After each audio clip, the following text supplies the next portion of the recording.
What's going on, guys? Beard Rich here. Welcome back to the channel. Today we're doing a viewer suggested video. This is a quick video. I'm going to try not to make it very long, but it's a quick comparison between the Ruger SFAR right here and the SIG 716i right here.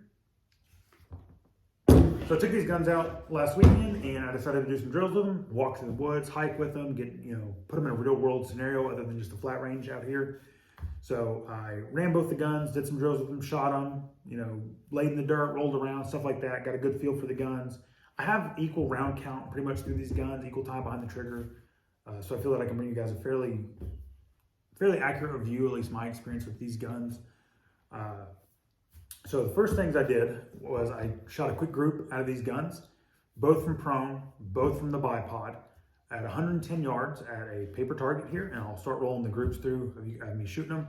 First group was out of the SIG using the Hornady 168 grain AMAX from the same box, and not a good group at all, guys. So rounds were 1, 2, 3, 4, and 5. There's one right here.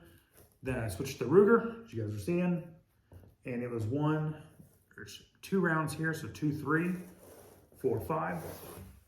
The Ruger group was a lot better than the SIG group, which out of my experience with my SIG has been pretty consistent. The gun is not, well, I say consistent, let me rephrase that. The gun's not repeatable. So some days I'll get groups like that. Some days I'll get groups that are closer to the Ruger size. You could make the argument that it's me. That would be a fair argument if it wasn't for the fact that I've shot this gun a lot. And during a shooting session, I can expect a couple of groups at least like that out of this gun with no variable change, from a tripod even. I've gotten groups like that. And if this was a 12-inch barrel, okay, but a 16-inch barrel, but the Ruger absolutely takes it. That Ruger group, I see that and tighter out of this gun. Again, I was shooting 110 yards, Hornady 168 grain AMAX, first rounds of the gun. Both guns were clean. I was running the SIG at the full 16 power even, and just didn't do good. So the SIG, I've gotten groups like that and worse. It's not a repeatable gun. Could you hit a man-sized target at 200 yards with the SIG? Absolutely, I've done it. It will do it. Could you get them even within the A zone here, which is the circle here at 200 yards? Yes, you can. And some people, that's enough. Some people, that's perfectly fine. To me, but I at least expect the SIG to perform the same as the Ruger, seeing as they're both 16-inch gas guns, and I have a better scope, I have a higher magnification scope, I should say, on the SIG. I was expecting more. Some of you in the comments might let me know that I'm wrong or whatever, and that's fine. If you guys have more information about it, or if you have a SIG 769 that does better than that, please let me know. I'd be curious. But that's what I got. So again, that was one group, first rounds of the day, whatever. But that's the accuracy. Now, as far as mobility of these guns, like I said, I carried these guns around, did a trail, shot targets, did some drills up and down, ran up and down the hills, through the woods, stuff like that. I ran each gun for about 30 to 45 minutes. I took a break in between running each gun. So I would carry it, walk through the woods, hike around, stuff like that, to kind of get a feel for the gun. Running the Ruger felt just like running an AR-15. It wasn't any more fatigue. Nothing felt different. I didn't notice any of the weight change because the weight of this gun, of the Ruger, is very similar, actually very, very close to my Daniel Defense and how it's currently set up. So like I was just running a normal gun, but didn't notice the weight very much. Now the SIG, when I started running it, I did notice the weight after about 15, 20 minutes. I started to notice the weight of it a little bit. I mean, I could have ran it all day. It wasn't that big of a deal, but you feel it. Especially when doing one-hand stuff with it, bringing it for a reload or standing up from the prone with the gun, waving the gun around, getting to different targets and stuff, target transitions. It's heavy. It's a heavy gun. My gun, as it currently sits, is a little over 10 pounds for the SIG, and the Ruger is about 8 pounds, a little over 7, closer to 8 pounds. So you notice that weight. I mean, you notice that extra 2 pounds. Plus, when you throw a full pound mag in it, a full loading mag, you feel it. That's why I have this one set more for a DMR, because you kind of go, you sit with it. The Ruger I have more set up to, well, like an AR-15, I'm close to mid-range, 100 yards and then kind of running. But take that into consideration if you're looking to get either one of these. The Ruger is vastly lighter. The Ruger factory naked weight is 6 pounds 8 ounces, and the SIG factory naked weight is 8.5 pounds. So take that into consideration before you get one. Reliability wise, they've both been very reliable. I've had very minor issues out of both, neither which I believe was the gun. On any of the malfunctions I've had, I believe it was all ammunition based, or mag. I think I had a couple of mag issues with the Ruger. With the SIG. So, but as far as the gun goes, the guns have run phenomenal. No issues out of reliability of the guns. They've both been very, very good. The SIG does have some proprietary parts. The charging handle channel is proprietary, so if you're going to want to put an extended charging handle, which you need on a 308 gun, you got to make sure that you get one. This is a Phase 5. SIG makes one. Phase 5 makes one. There might be one other company that makes one. I can't really remember, but it's an upgrade. The factory charging handle for both these guns well, the Ruger comes with a decent one, but the SIG does not. Honestly, for the money you pay for the SIG, you would think they would put more features in it. It did come with an ambidextrous safety, which is nice. The trigger is supposed to be a polished trigger.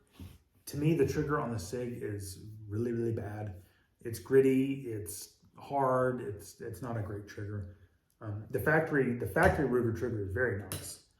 It was a very good trigger, 4.5 pounds, I believe, the factory trigger. I switched out to a Geisley in the Ruger, so it's a lot better. But overall, parts compatibility, interchangeability, stuff like that, it's easier to put parts on the Ruger because it will take standard AR-15 parts. The handguard is standard AR-15 handguard, the grip standard AR-15, safety, trigger, charging handle is even standard AR-15, stocks, stuff like that. The SIG, you can do a grip, you can do your stock, you can do your trigger, and that's really about it. Not much else you can do to it. You cannot interchange the bolts or anything on these guns. 308 guns are weird. For those of you who don't know, there's not really a standard for a 308 gun. There's a couple different varieties, and then the Ruger completely kicked both those in the teeth and is doing their own thing. So bear that in mind if you're a guy like me, somebody like me that can't leave a gun alone. Just keep that in mind. Do your research on them.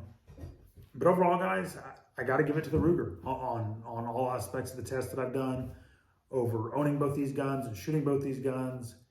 I would pick the Ruger hands down over the SIG. My only concern is longevity. So 10,000 rounds, I believe that the SIG will last that. The Ruger, I don't know. Where Ruger decided to shave weight and stuff like that and cut weight on these guns, I could see there be a potential for the bolt itself cracking or breaking, just because it is pretty thin. But again, time will tell. Ruger might have hit the nail on the head with this one. It might be able to run 20,000 rounds and have zero issues. Time will tell. The SIG is beefier. Obviously, that's the weight for the gun. It's a lot thicker. It's a beefier gun. But again, all that is to be determined, because I haven't put 5,000 rounds to either one of these guns. Close to 2 on both of them, close to 2,000 rounds on both of them, give or take a little bit. But I got to give it to the Ruger, guys. If you're wanting a 308 gas gun, 16-inch gas gun, 100% go for the Ruger. Whether you're wanting to do a hunting rifle, a DMR, a close to mid-range, kind of like CQB style gun, I would go with the Ruger over the SIG between these two options. That's my opinion. That's my sample size of 1. I bought the SIG first because the Ruger didn't exist then, and I liked it. I mean, there wasn't a whole lot of options out there that I saw that I liked. I chose the SIG, and it's been kind of a headache. To be completely honest, it's been kind of a headache.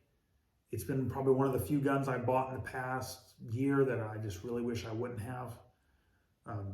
I'll probably end up selling it, to be completely honest. It's a good gun.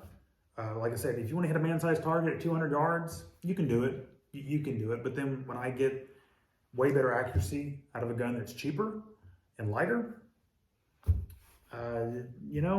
so this gun will run you between $1,000 and $1,100. I've seen it for $9.99 some places. I think I paid just around $1,000 for it from Dixon Gun Works. I got both these guns from Dixon Gun Works. Yeah, so this gun was fully kitted out from Dixon Gun Works. Everything on it I bought from Dixon Gun Works. So thank you, Dixon Gun Works, for helping me get this and kind of hooking me up with some of this stuff. So there's that. The SIG. The only thing I didn't purchase from Dixon Gun Works was the scope. Everything else was purchased from Dixon Gun Works. But yeah, they're good guns. I mean, it does what it needs to do. But go with the Ruger, guys.